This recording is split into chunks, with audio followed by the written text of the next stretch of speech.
How's it going, Critter Family? I hope you all are doing well. Welcome back again to Floor Gang. Probably about the fourth time I've said that.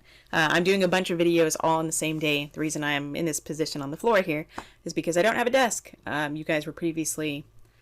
I kept my computer and stuff on my electric piano. So, now that that's been moved downstairs, I'm just sitting here on the floor on top of a bunch of books. So, anyway, I have a desk coming in tomorrow. Sunday the 3rd or 4th, I don't know, whenever. Anyway, so for the next couple of weeks or days, you'll probably be seeing videos of me on the floor, but by then, I will be long since then on top of a desk, a proper desk. So, we're going over, this is a video that was suggested by the last person who suggested, thank you very much, who suggested we look at the Peaceful Alpha. I say that in quotation marks, his channel is just the Peaceful Alpha, because it's a contradiction of itself. So, he's talking about, is it in stock in Light and Dog Training, the book? So I'm assuming that's his book that he has written. I mean, anybody can write and publish a book. I'm currently finishing up my final edit before I look into starting the process of publishing a book. So I've been working on a book for like probably, I don't know, 10 plus years. Probably, yeah, at least 10 years. Over the years that I, take a break and come back to it. So yeah, so I have a book that I'll be, I'll make a whole video on that of trying to fundraise that. But anywho, so yeah, anybody can, make and write and publish a book. So he's here with his Dogo Argentino, which I thought it was from the beginning, and apparently he's been quoted as saying or something along the lines of that he got the ears cropped for a specific reason to make the dog look tougher and scarier. So he says that he like pranks people by acting like this is a service animal when it is not. I have a big problem with that, with people already making it more difficult for real service animals in training, alert dogs and all that sort. They already have a tough enough time in public, and then people like this go and do stupid things that make it harder on them. So, if you want to watch the video first, I'm going to be doing lots of stopping, lots of talking. Go ahead and check it out. It's from the Peaceful Alpha. It's called Is It in Stock in Light and Dog Training, the book. So, I think I already see a prong collar on here, I'm sure, and there's possibly a shot collar or an e-collar. He's got a stupid little clicker here, and I love clickers, but I'm saying for him, he has a stupid clicker. It's stupid because he's not going to use it, or he has improper timing. He tries to act like he's positive, but he's not, because he has at least one corrective collar on the dog. So, anywho, if you're ready, then let's get started.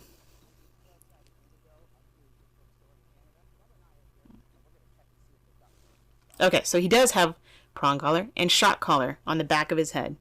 And yet he has this picture with the same dog and his little treat pouch and his clicker, which he doesn't use either of those. And he uses the same picture of the same cute little Jack Russell since the beginning of time that people have used for any other book. So that's not even, enlightened, more like entitled dog training. Yeah, I mean, anybody can write a book, and he hasn't even this is just like, this picture is on every dog training book out there, so it's not really creative. Poor little thing. Prong collar, shot collar. Poor dog. Tight leash. Ouch.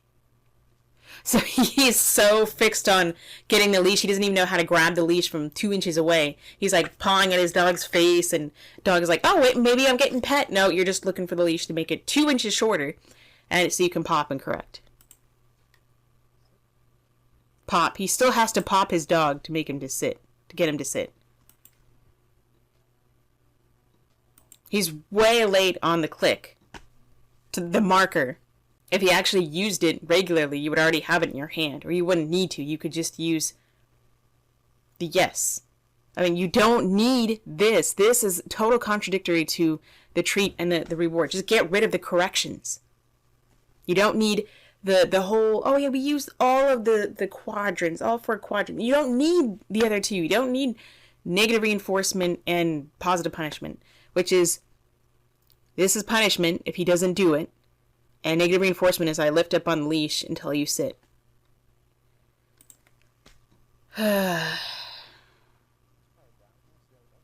Ouch. Ouch. Ouch. Way too late on the click. I mean, when your dog already knows, then you don't even need to click. You can use a marker word like yes. And I've become so conditioned to it. See, humans get conditioned too. I've been so conditioned to it that I'll automatically say that if I see any animal out in the wild, any animal doing a behavior that I like, another dog that's in training that I'm not even part of, and I'll just instinctively say yes. Or if a human, if I'm trying to teach them to do something, a lot of times I'll say yes. And I like to remind my clients that I'm rewarding the human just as much, if not more, than the dog, because they need that reinforcement to know they're doing it right, because they are training their dog. I'm training them to train their dog. So I don't know if dogs are allowed in this store or not.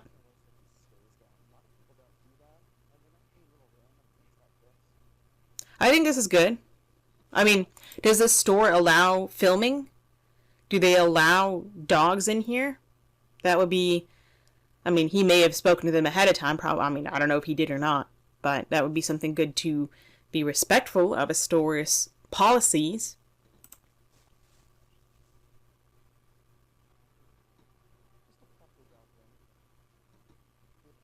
He wasn't even going after anything. That was entirely unnecessary. He was going straight. And you said leave it. I mean, his head might have been turned like 2 degrees to the right. He didn't need that. Dragging his dog around. Ouch. Dragging, dragging, dragging. Ouch, leave it. Ouch, leave it. Ouch, leave it. Pop. Has to force him down. Pop, pop, press on the spine. He didn't really have to shove down hard, but this dog don't tell me this dog knows sit, because in this context he doesn't know sit. Now I could say sit and wait, and then he could try a behavior and then I could reward. Or I could wait for him to sit, mark and reward, and do that a few times, and then add the word sit. But this is a perfect instance of the dog doesn't know what sit is in this environment with everybody here the way they are. You know, in this mall with the camera behind them, with the lady in front of them, with these pots, with these little jingle bells for Christmas and blankets and the smells and the Christmas tree and lighting, and the dog doesn't know sit in this context. So you can't tell me the dog knows sit.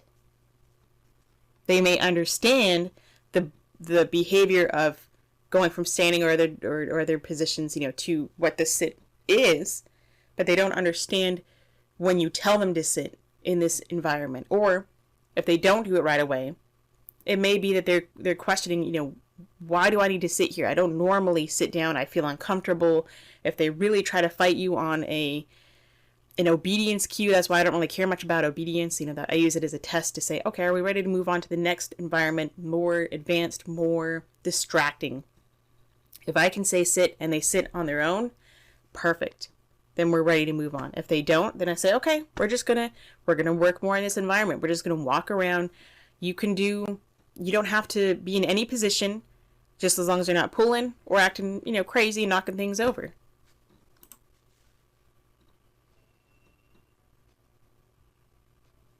So, I know they're in public, but this lady may not have requested, or this guy may not want to be on camera.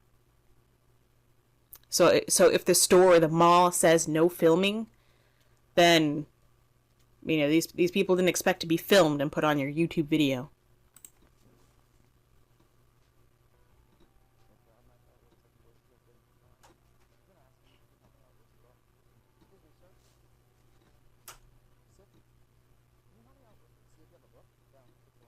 The dog laid down on their own because they're trying to appease the owner that much more, trying to avoid correction.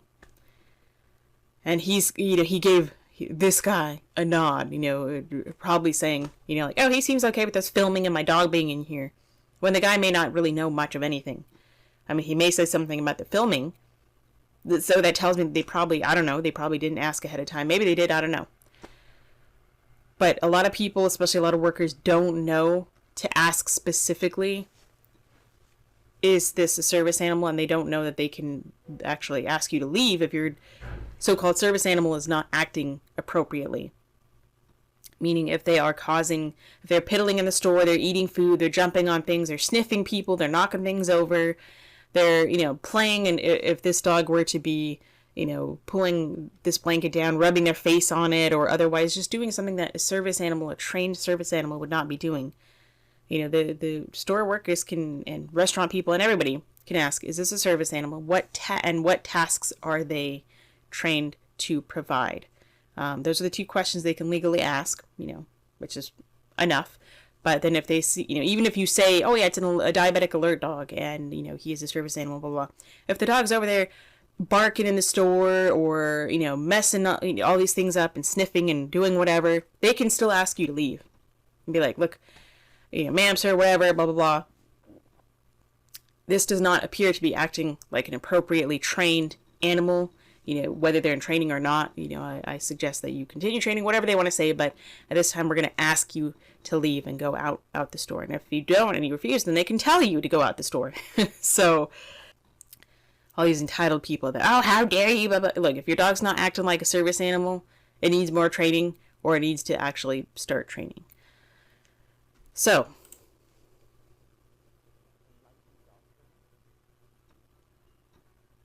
now he's doing this to make a point, but he's just wasting this guy's time.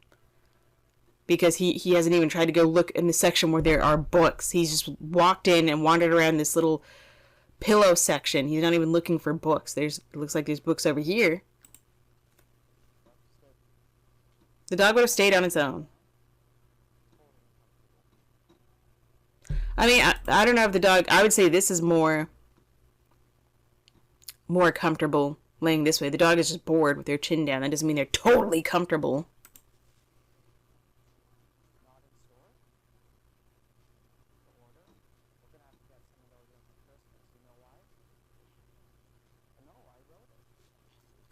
Yeah, this guy's like, I don't care what you have to say, dude. You're not impressive. Of course, the person, perfect. He's like, all right, whatever, dude. He's like, yeah, I wrote a book, and now I'm coming to the store to get my own book. How full of myself am I? Jeez. This guy looks like he can see right through him. He's really laughing like he's just so impressed with himself. And the dog got up before he even actually said anything. Ouch. Great. Nobody cares. Well, maybe people care. I shouldn't say that. I don't care. Poor dog is whining.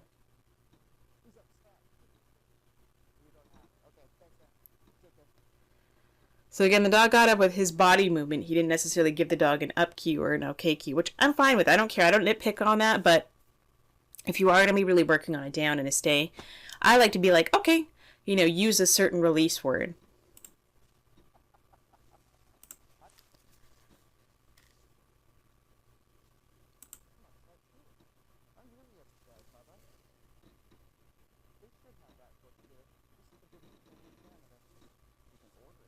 Yanking the dog around. Sorry, I just took a picture of Ellie. She's adorable. I'll post it up here.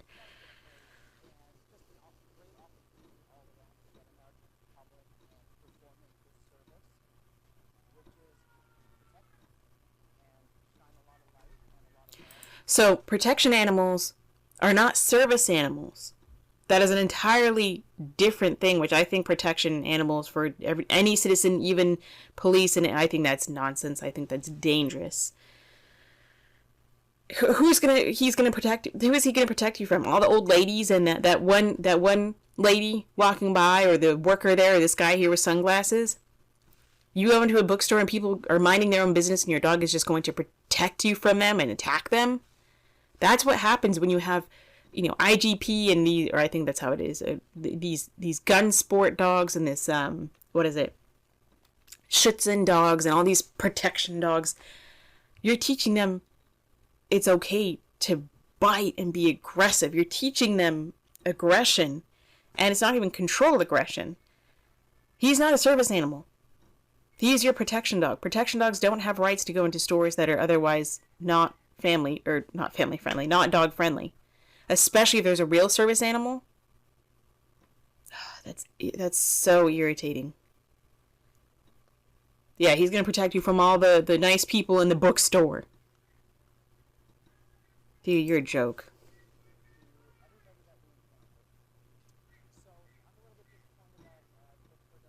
Like, you're that much, honestly, of a weenie that you think you need to be protected by people in a bookstore or in a mall or everyone we encounter. If you're that nervous, then don't go outside.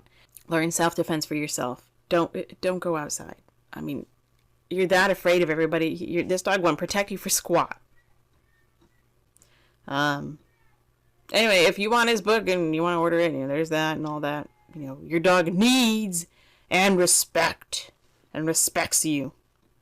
Become the peaceful alpha your dog needs and respects. Oh, okay, whatever. That's baloney. In my opinion, if you want to go get his book, I don't know, go support him. Do whatever you want to. I feel bad for this dog and any other dog that he trains and works with. So, but that's my opinion on this video. Let me know what you think. In the meantime, go say hi to your little critters. Give them some kind of loving that they appreciate. And until next time, practice peace, patience, and positivity.